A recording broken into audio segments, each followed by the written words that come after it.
वर्ष 2012 के विधानसभा चुनाव में बाराबंकी की सभी 6 सीटों को जीतने वाली समाजवादी पार्टी इस बार अपनों से ही घिर गई है।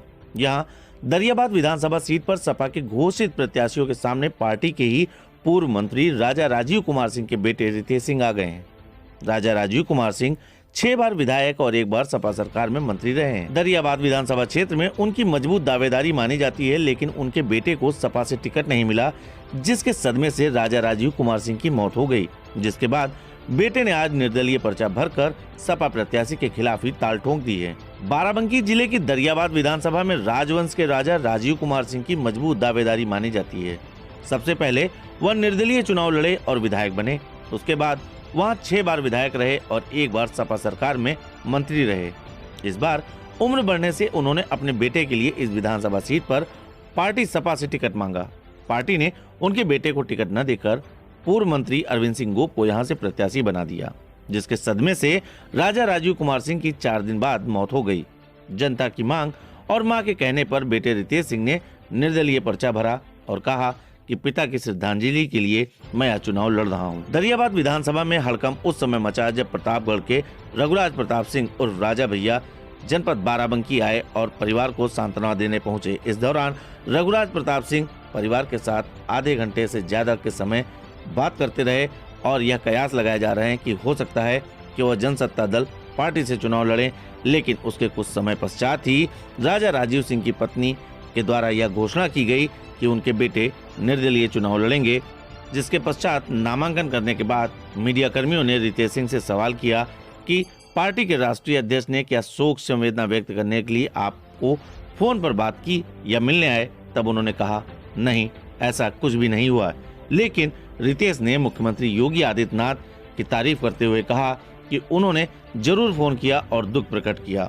रितेश सिंह ने मुख्यमंत्री योगी आदित्यनाथ की तारीफ करते हुए कहा कि वह मुख्यमंत्री बाद में हैं, एक मंडलेश्वर के रूप में सबसे पहले वह महंत हैं। रितेश सिंह ने निर्दलीय पर्चा भरा कर सपा प्रत्याशी के खिलाफ ही ताल ठोक दी है। हमने पार्टी से कोई बगावत नहीं की है।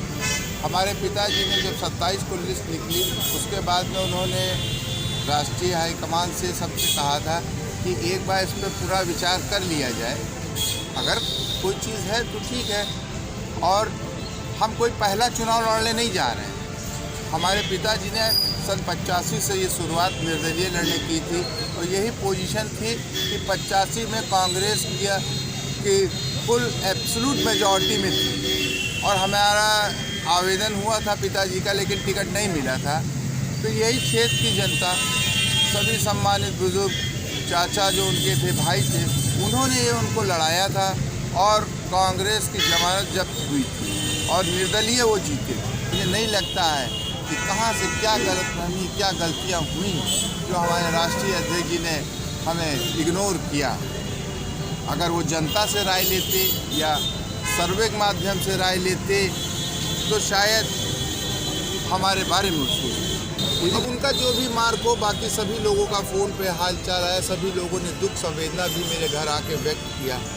मैं नहीं समझ सकता, अब ये उनका अपना हो सकता। मेरे पिताजी की जिस दिन अंत्येष्टि होनी थी, उनका फ़ोन आया था और उन्होंने दुख संवेदना व्यक्त किया था। हमारी कोई राजनीतिक चर्चा नहीं हुई थी, क्योंकि उन्होंने यही कहा था, राजा साहब बहुत सीनियर लीडर थे विधानसभा के और हमें बहुत ही दुख है, इस बात का उन्होंने कहा था और हमने कोई राजनीतिक चर्चा नहीं की है। अब उसको लेके तो मैं क्या कह सकता हूँ भाई, मैं तो ये कह सकता हूँ कि योगी जी मुख्यमंत्री बाद में है, लेकिन एक मंडलेश्वर के रूप में वो एक महंत बने। तो इस बार फाइट आपकी बीजेपी से है कि समाजवादी से है? अब मैं तो आप समझिए कि कुछ नहीं समझ पा रहा हूँ मेरी फाइट किससे। मैं तो अपना पक्ष केवल जनता के बीच दरियाबाद में रखने जा रहा हूँ कि जो मेरे पिताजी को आघात हुआ, जिससे उनकी मृत्यु हुई है, अगर आप लोग कोई सम्मानजनक उनको श्रद्धांजलि देना चाहते हैं तो उनका ये आखिरी इच्छा थी कि ये चुनाव लड़ा जाए।